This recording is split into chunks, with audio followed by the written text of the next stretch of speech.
Ես ուզում եմ ձեզ նախծանոթացնել այն արդյունքներին, որոնք մենք ստացել ենք վերջի քվեարկություններից,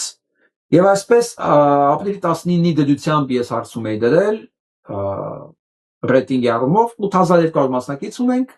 որտեղ Սամվել Կարապետյան ունի 31%, Արտակ Սարգսյան ունի 34%, Դեմեմ Շարժուն Միչելը 14%, Գուրգեն Սիմոնյանը 20%։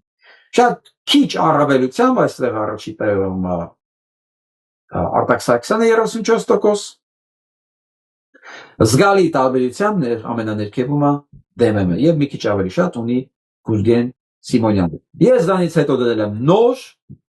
արդեն այսօր 20-ի դրությամբ, որ Արցախից որ հասկանանք առաջի տեղերում հերասների մեջ ով ինչքան ձայն ունի, հա, դեռ ընդամենը 935 քվե ունենք, ցանկալի է որ լինի 1500 գոնե 2000, որ մենք կարողանանք ամբողջական պատկերն ունենալ, բայց այս թվի այս պահի դրությամբ Գուրգեն Սիմոնյանն ունի 18%, Սամվել Կարապետյանը 18%, Վարդան Ղուկասյան 50% եւ Արտակ Սարգսյան ստեղ 14%։ Լսեք, ոնց է փոխվում։ Մենակ այն հանգամանքը, որ ընդեղ չկար Վարդան Ղուկասյան, բալանսի մեջ էին բոլոր համարյա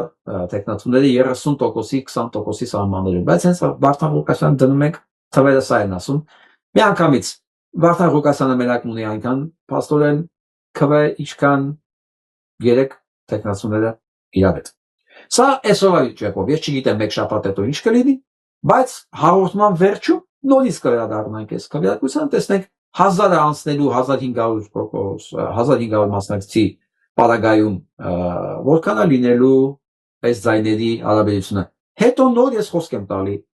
հատ բոլոր տեխնատուներին մեկ համեմատել Փաշինյան Նիկոլի հետ, որ տեսնենք այդ տեխնատուների համեմատ